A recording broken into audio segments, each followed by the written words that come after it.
You're listening to Force Majeure, an actual play Star Wars podcast. My name is Adam and I'm your host, and today's episode will be brought to you after these words from our sponsors. In other news, as the conflict between Vestalin and the Tyran Commonwealth continues to escalate, noted philanthropist and socialite Jericho Flex has announced a fundraising gala and charity auction to be held at the Palazzo Diamorte this coming Nered's Day, 18th of Glowtide. All money raised will be donated to the Horizon Volunteer Medicae to provide essential resupplies, as well as to purchase 8 armoured ambulances for use in evacuating civilian casualties from the conflict zones. Items for the auction include a bespoke wardrobe provided by auteur couturier Matenro Spiggs, several sculptures by the reclusive artist known only as Chiral, a crate of the 956 vintage Glebe wine produced by the Jasmarine Vineyards, and a number of historical artefacts donated by Lord LaRue of the Horizon League, as well as plenty of other items of interest to be announced. There are still a number of invitations available for purchase for those interested parties who wish to attend but otherwise aren't on the guest list, which will provide the perfect opportunity to rub shoulders with Horizon City's great and good, as well as raising money for such a vital cause. Please contact the Flex Estate for more information. Coming up next is the weather report, delivered by Tom Bagrack, and then we go to Shilto Banks and Rakomo Caligrant with this afternoon's sports roundup. Over to you, Tom. You know, it's strange because when you're running these games and you're doing more than one session at a time, you basically have to ask your friends to introduce themselves every 45 minutes or so. I feel like I'm at a party where I just do not say, what's your name again? Kevin, Jane? I have no idea. So, in that vein, could you all introduce yourselves one after the other and tell us a little bit about your characters? And we will start this time with Lou, if that's all right. Hi, I'm Lou. I'm playing Kuru Arak, a Shistavanan soldier who I'd imagine people are looking at slightly different at the moment. Hi, I'm Ross. I play Savriel Sai, a Nautilus soldier sharpshooter who's done the best he can to make new friends and present himself professionally before potentially future employers. You've done so well. I know, the last thing I did was slam into a wall. Well, they're all dead and you're all not, so, you know. Yeah. It's a win. My name's Adam, and I'm playing the Muralukan Calanat sage, Calanat Balizari, who has just about gotten control of himself once again. Yes, no, my name is Ed Fortune. Yes, it is a lovely name. Yeah, no, it was a gift from my parents. Yeah, no, thank you. I'm playing Ed. My character is Captain Heek. He's basically a beaver with a revolver and a hat. We left the party just at the end of a fight with the cultists on a rain-slick deck, and then later in the galley, all on the floor, rumbling around and writhing in, as Ross said, very professional manner. But I'm going to move it forward now. The rain has stopped. You can see the sun slowly breaking the dawn as the ship lands at the railway hub at Ironvale Station. It is not a massive station, it is literally just a hub for changing tracks. There is a small village about a mile, maybe 2 miles away. The station is 5 or 6 tracks and crisscrossed, so trains can move between them and go to different places. The Aurora is next to the train station, and you were all sitting in the galley. It is what looks to be a grand eatery of once was, is now a collection of artifacts, archaeological equipment, rations. There's a strong juxtaposition between the fancy nature of the original ship and the grimy, grubby, serious archaeological equipment that's just littered around. Everybody who arrived on the ship a good long time ago, as it feels, is sitting in wide and comfortable chairs. LaRue is bandaged and looking a little better than he was. Still looking quite injured, but looking a little better than he was, reclining in one of the bigger chairs. It's been quiet, been silent for a good 30 seconds as you all kind of came together and sat down without being called. The box held by the Calat is resting on your knees or on the table in front of you? On the table in front of me. On the table in front of you. the box will now be in another box, wrapped in danger tape. Ed, it is not, but you have the other box and you have the danger tape there, and that is your next step. Okay. That's why you came to sit down, because you're putting the box in another box. Literally. Okay, cool. Yes. Heek has his tape, his certificates, and the extra safety measures at the ready. Captain Heek is a sideline on Blue Peter, doesn't he? He has been on a few kids' shows, but only to sell his movies. There is a quiet, a silence. Everybody seems to know that they need to make a decision, but nobody wants to start. As Captain Heek goes to start reboxing the box, Rakeo raises one hand to kind of stall him for a moment and leans forward. You can see through the rent in his blood-stained shirt that he's been freshly bandaged around his torso over where he was stabbed by the cultist. He takes a deep breath and says, "There is more to this artifact than we even first thought. There is an intelligence here. For when I took it in hand, while being assaulted on the Aurora, a voice spoke to me and commanded me to awaken them, the speaker. Now I have studied artifacts like this from the old world, from the new, my whole career, and this is the first time I have ever encountered one with either a sentience of its own or channeling the sentience of something else, something greater. Even when I have communed directly with my goddess and been given the miracles I have, that was a communion of spirit, a communion of discipline and training and vibes. My goddess has never spoken directly to me with words, only with feelings and with visions and with her gifts. But this," and he gestures towards the box, "this spoke directly to me in my head. I do not want to awaken whoever gave that command. I sensed in them a great malevolence, but equally, I am concerned that if we do nothing at this stage, even if we seal this up and lock it away and hide it from all, it will continue to raise these commands, and it may well be heard by someone whose will and mind is not trained like mine to resist such impulses. We have already seen the effect this can have on those creatures which did assault the LaRue Manor, and Captain Heek, I will be very interested to hear shortly what you know about them, for it was very clear that you knew about those creatures and had encountered them before, in the way you discussed how they were not behaving, how you anticipated them. I think it is shortly time for you to enlighten us as to that. But as to next steps, for my part, I need to find whoever is giving these commands and ensure that they have no more of these crystals, and ensure that they cannot be freed from wherever sleep, prison. There is a crack in wherever they are, and it needs to be sealed. And it is my responsibility as a Calanat priest to see that through." You hear it's gravelly and rasping at breath as LaRue leans forward. I think it's probably a good time to explain where we found it. "I think so, my friend." It was just a few months ago. I led an expedition to the Ashen Wastes, a place when no one had really walked for centuries, if ever. The storms were relentless like they were here.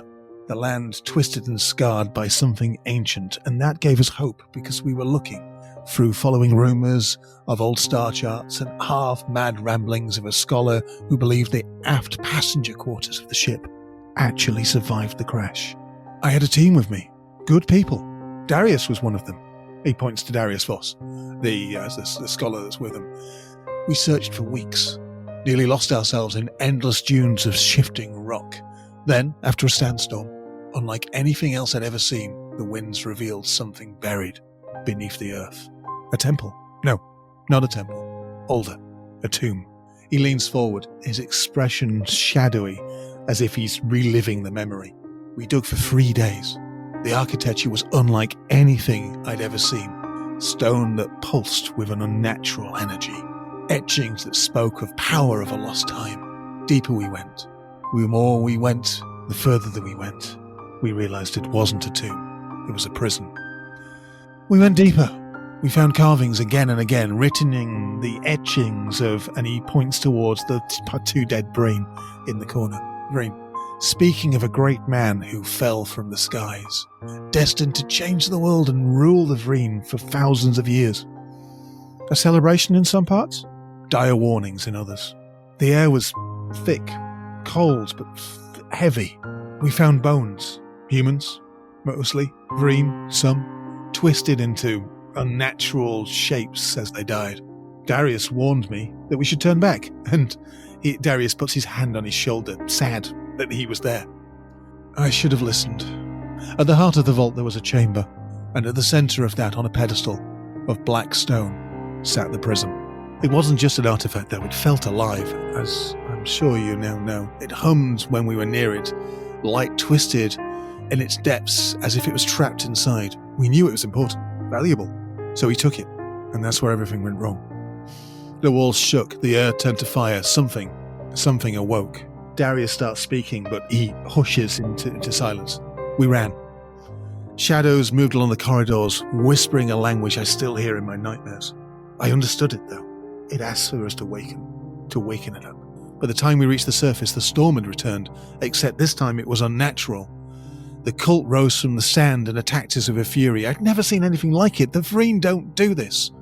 They wanted the prison, and we ran. We ran to the Aurora, and we fled for our lives.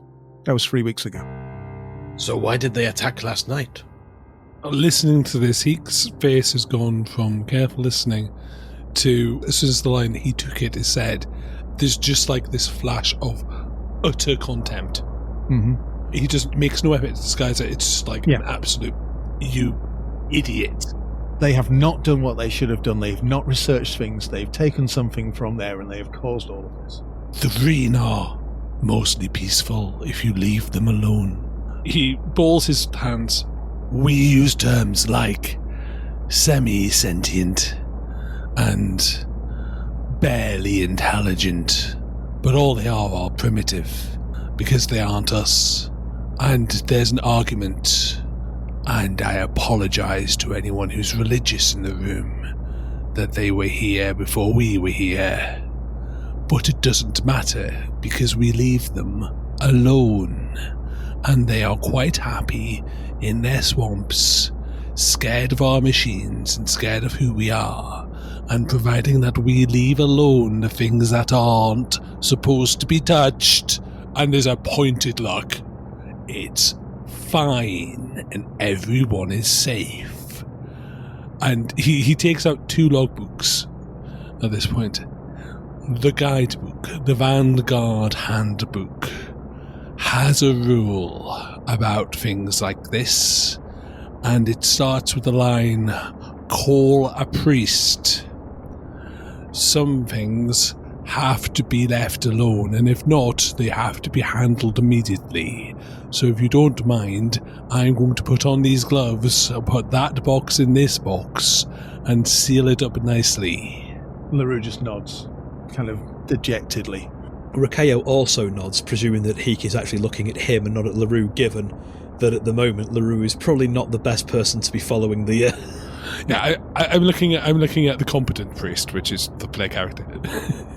As we escaped, there was these words, as I say, and one word was repeated again and again. The name, Korath. Anybody who has any levels in lore can roll it. Yes, please. What's the difficulty, please? I would say I'm going to give you... It's quite a hard one. I think 3, unfortunately. Okay, that's fine. Would anyone... actually, no, we've only got 2 light side points left. No, actually. Anyone object to me flipping a light side point? It feels important. Nope. Not at all, not at all. Go for it. A failure and a threat. Marvellous. That flipped light side point gave me a blank yellow. God damn it. I would say from that, you have heard that name before somewhere, but it's just outside your memory. Somewhere in the lore of the planet, that name is there, but it just doesn't click. There is a familiarity with that name, but I cannot place it. Absent my library, where I could research in more detail, I have nothing immediate to go on, and I fear we may not have the time. Captain Heek, I will be going, whether by myself or in company, to see that this is returned unsealed away. You know these people, you know your way through their lands, and you have proven yourself competent. Would you be able to accompany me? Yes, I have taken an oath. I am here until this is resolved. Lambert, my friend? I caused this. We're going to complete it. We're going to put things back. Oh, you are staying here. You are too ill, but we might be borrowing your Aurora. What I was going to be saying, in fact, is this. You know better. Yeah, he looks ashamed. But it's not even he suddenly realised he knows better. He knew better before he brought it out at the start of the party. I cannot understand why, knowing the provenance of this, and more importantly, knowing the fact that the voice had spoken to you, you would exhibit this like it was a gaudy gem prized from some thing from a story. It needed investigating. It did, but it's a mystery.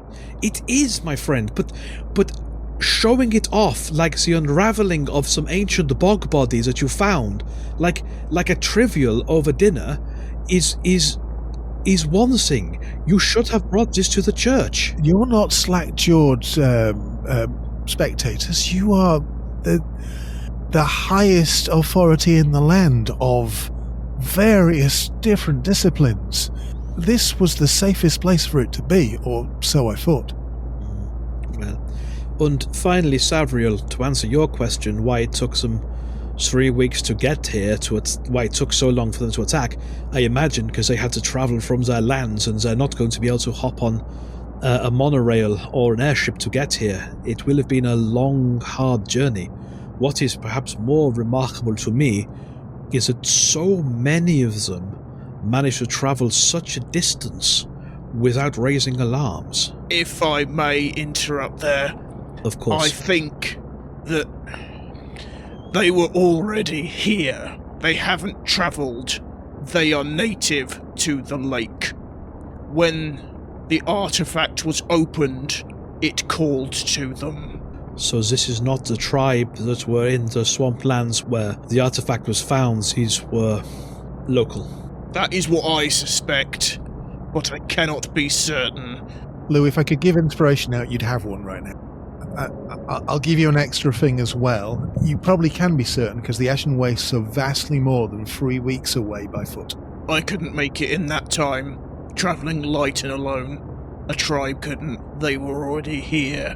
I think many people do not understand how riddled this world is with caves and caverns and secret places. As I say, we leave them alone, and they, as a rule, keep away from us because we are far, far scarier. And that this thing, he points at the box and makes like a thump, brings so much chaos and bad luck that it can be ascribed as a property of this thing. Again, they are records of once in a while things where bad luck follows them, to beyond reasonable doubt that this thing is cursed. So some quick, let's call them tactical questions. Are they very near here? Will keeping it in that crystal in that box stop them from approaching us? Adam, the extra box does not stop you from seeing it. No. Even with the purity seals and the extra layer, I can still sense the crystal pulsing and calling to me, even through that. All it's there to do is to buy time should someone do something foolish. An extra 10 seconds of reaction time. So are we under threat here at this station? Are Vreen nearby? Are they that everywhere? Sato says, I can take off fairly quickly if we keep somebody outside. Can I make an education check to figure out the kind of environmental habitat and likelihood of encountering Vreen?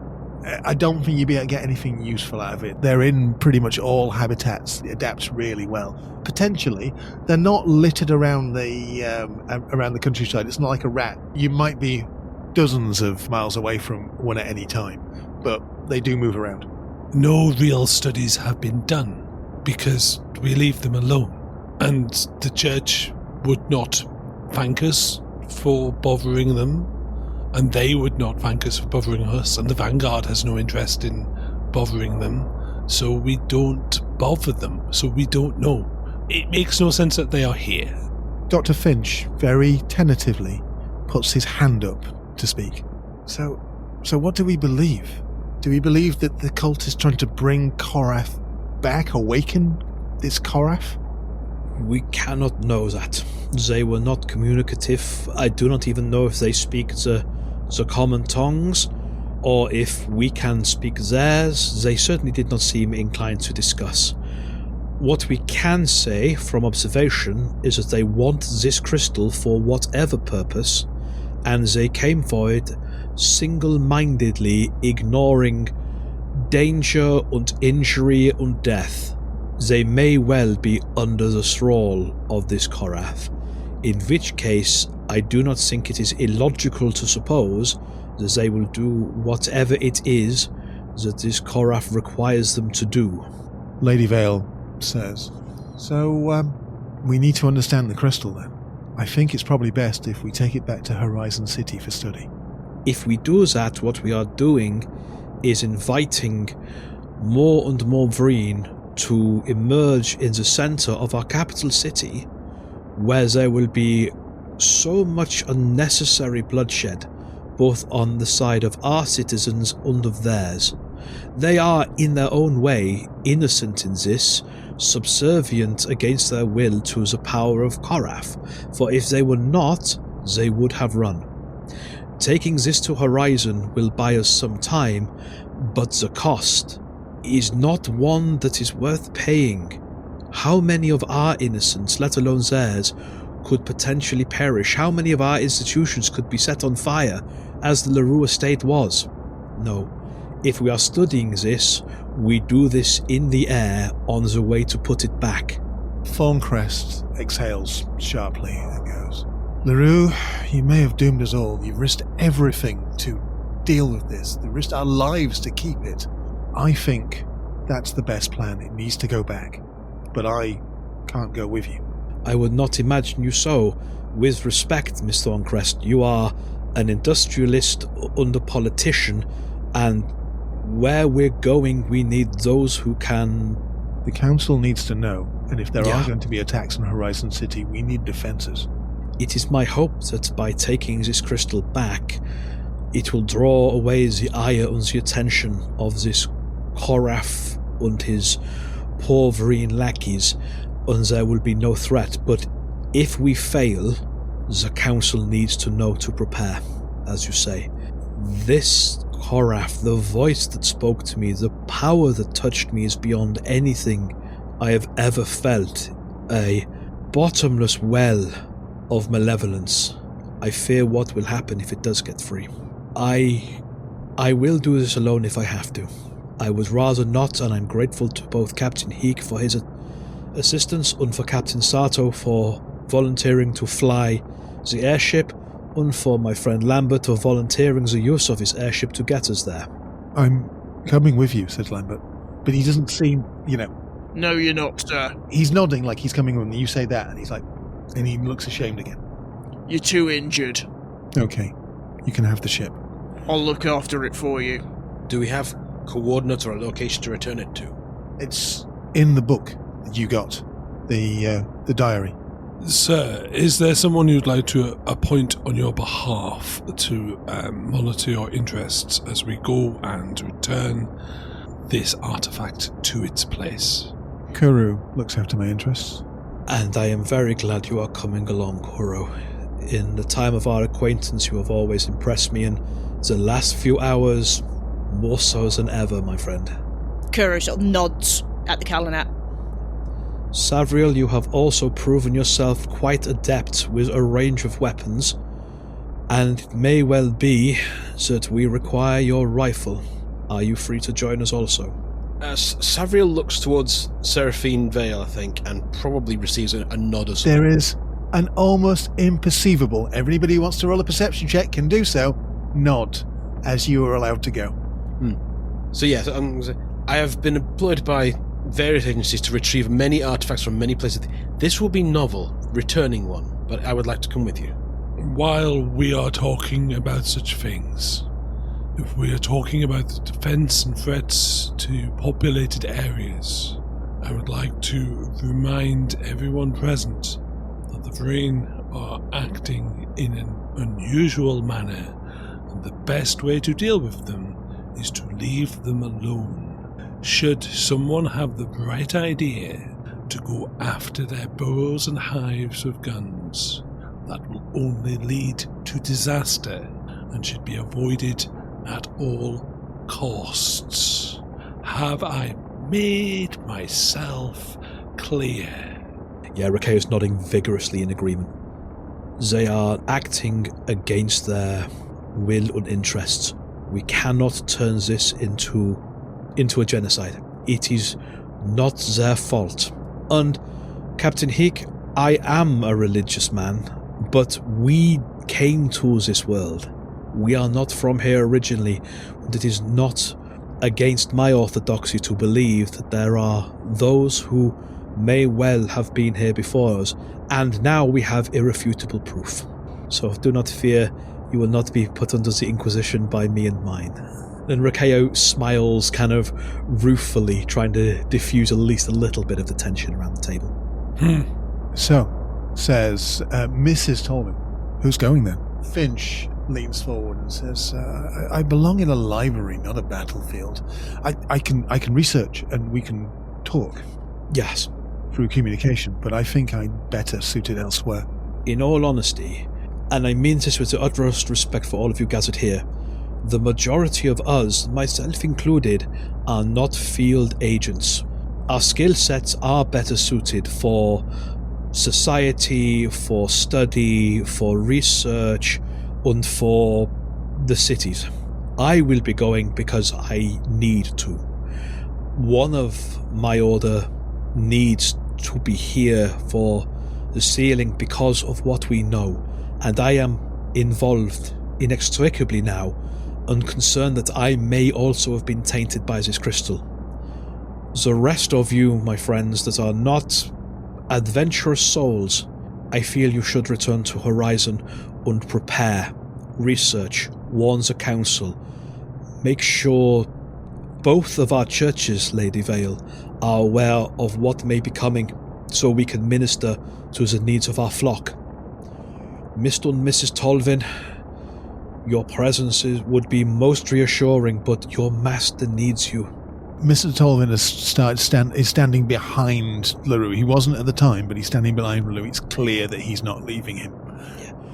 Dr. Finch, Mr. Dusk, Mr. Voss, again, your place is probably with my good friend, making sure that he recovers from his injuries and make sure there are no other ill-advised artifacts around which might cause similar doom, Lambert. Darius Voss leans forward and says, I would like to come. It was part of the expedition I was on that caused this, and I had misgivings then of the warnings. I'd like to put things back the way it came. Then I would be very grateful to have you. The fact you have been there before is... At least I can help you find the place. Quite.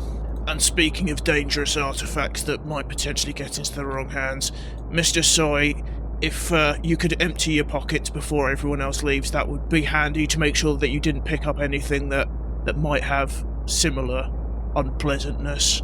Savriel looks slightly quizzically at this, but turns out his pockets onto the table.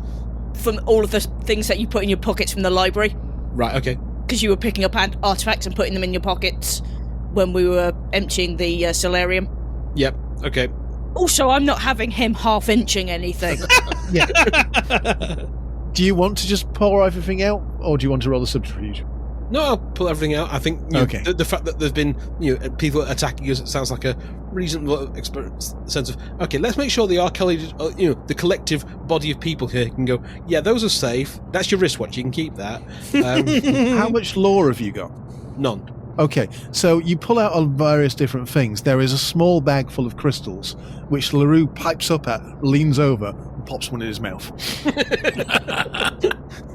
The infamous Werther's crystals. Peppermint. And there are other things as well of value that anybody with lore can see that you've clearly just swept off of a table, and they all go on the table as well. They seem to fit there really well because there's lots of little intricate things and not even artifacts, but objects of interest just around this room. Did we not do that with books and maps and weapons as well? Weapons, nobody has mentioned. Books, you got one, and that's already on the table. Okay. Yeah, there are a few of the books in Appia's saddlebags, as well as the hinky dagger. You took the hinky dagger of squeamishness. The weaponry, I think everyone's pretty much like, yeah, just take it. It's fine. It's going to be used. Yeah, I mean, it's not being hidden, and LaRue hasn't mentioned anything. Yes, this cursed blaster carbine from 1,000 years ago. But yeah, you certainly have the dagger in Appia's saddlebags. That was the only specific artifact I can remember Heek taking. The rest were books and maps and such useful things. As it's being brought up, and he's that sort of honest, is like, I did grab some books and what looked like something sharp and useful to plunge into something that was trying to kill me. I'll get those shortly just to make sure that I've not taken anything that needs to be immediately returned. Thorncrest stands up and says, I'll just get us transport for those of us who are about to leave. And she goes into the bridge unless anybody wants to stop her. I do. I just raise a hand very quickly before she goes. And I say, Lady Thorncrest, I am sorry to request slightly further assistance, but I feel that of all of us round the table, you are probably the one with the most immediate connections and resources to hand. We will be needing to take off fairly shortly, but I would imagine the Aurora is not provisioned for a flight to and from the Delta. Is there any chance you could quickly requisition us some urgent supplies and food, medical supplies? No, says Voss, getting a little bit. It is. It's always ready to go. I mean, they're field rations, but we can survive a fair few months, quite happily. In which case, never mind. Thank you both. She nods and says, well, maybe I can request something that is not a necessity but might help you. Is there anything you can think of that might be useful in such a journey? Mr. Voss, is the Aurora equipped with a long-range teletheric communicator so that we can link back to Mr. Finch, Mr. Dusk, to our churches? No, not long range. Would you be able to acquire one of those, Lady Thorncrest, just so that it might take half a day to fit it, but I can get it sent on the next train. I think we can probably cope with half a day. If nothing else, I need my wounds taken care of and probably a clean shirt, and I imagine that all of us would benefit from a moment to catch our breaths and reflect before we head immediately out. I'll arrange for engineers. I'll arrange for guard, and this place will be the safest place between here and Horizon City in the next few hours. Thank you very much, Lady Thorncrest. And she goes up, and I will kind of skim past what happens over the next few hours unless anybody wants to talk any more about what the plan is. I mean, I'm not stopping you from talking afterwards, but I'll give you an idea about what goes on. The next train that goes past this station is a commuter train that's not supposed to stop anywhere near here, but it stops. And on it gets Captain Sato. Surprising he doesn't stay, but he clearly feels that he is more useful elsewhere. The vast majority of the non-coms, LaRue and his entourage don't leave, neither does Thorncrest. But the train after that one arrives, and it is clearly a private train. It doesn't have a long train behind it. There are 4 carriages, and out of it spew military engineers, a task force, who encircle the ship and bring on equipment to upgrade the communication device. There is a hive of activity as these people seemingly know exactly what they've been told to do. And Thorncrest acts as almost like a military leader for her. it's a weird thing to see, considering when she is in combat, she is just not suited for it at all. But she is good at telling them what to do, and she arranges this over the next few hours. It's probably only early afternoon by the time it's all sorted. And Thorncrest, LaRue, and his entourage wait at this platform for the next train to come through. If Sato's going away, are we being provided a new pilot? Because he was originally coming to fly the airship for us. He's not a pilot at all. Okay. He has no dots in it, but he's quite dexterous, so he was just with it. That's exactly the same as me. I've got no dots in it, but I can the same way that I drive, you know. Yeah. Rakeo didn't know that, which is why he didn't ask for a pilot from Lady Thorncrest. Oh, in which case we'll just wing it then. Fine. Yeah, no, he was not smooth for flying. He scraped it along the side. He jutted it around a lot. It was just lucky rolls that got him out of the thing. Who is the airship's normal pilot when LaRue goes on expedition? The airship's normal pilot is whoever they hire to be the normal pilot. They don't have a pilot on staff. Lou acts as moving around all of the ground vehicles, but they tend to hire somebody whenever they need them. Okay, fair enough. They just keep the ship ready for expeditions, but they hire a pilot when they need them. Okay. There are dozens upon dozens upon dozens of cans of beans on this ship. There are not dozens and dozens and dozens of cans of pilots. I'm guessing that both Carter and Carew have decent agility. So, Yeah, agility 3. Agility 4. So It's not a competition, Ed. I've said it. it's not. No, Well, Ed, you need to buy some survival so you can command your bee. So, Lou, I don't know if Yes. you pick the rank Yeah, of to be honest, I was pilot. planning on buying some planetary Yeah. piloting. Oh yeah, I need bee control. Yeah, I'm assuming, by the way, that some of the supplies that do come, we're fine for food and trail rations, but we get like the concentrated honey that Appia needs to feed on, the power nectar. Yeah, it's probably some sort of weird, like, don't ask too many questions style. Well, it looks like honey, sort of. Might be a bit red. Yeah, you don't want to put it in your tea. Yeah. After about 20 or so minutes, the train pulls up for them, and they start getting on. LaRue, helped by his valet. As he gets to the top of the stairs, he turns back round and says, "I've let you down, but I am putting a lot of trust in you. Please do right by what I have done wrong. I will, my friend. We will talk after. Good travels and Godspeeds." And he climbs in, and the train slowly pulls out, filled with the army chaps and engineers and that. And after a few seconds, you're left alone next to the Aurora, waiting to take the next step on the journey towards investigating what this prism is, maybe putting it back, maybe destroying it, who knows. Who is Karaf? What is he doing? Why is he looking to be awakened? We'll find out next time.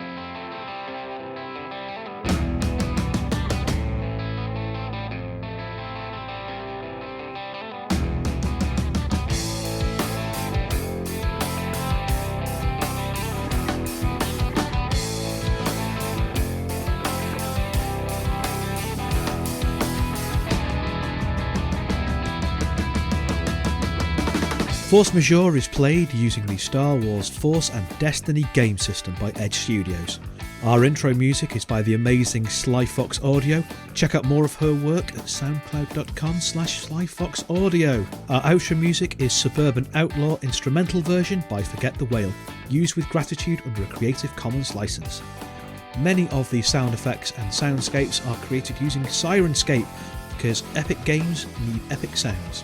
If you're enjoying the show and want to support us, there's 3 ways you can do that. The first is by joining our Patreon at patreon.com/ForceMajeurePod, where for as little as $1 a month you get access to outtakes, adverts, various other stuff, and my fortnightly ramblings.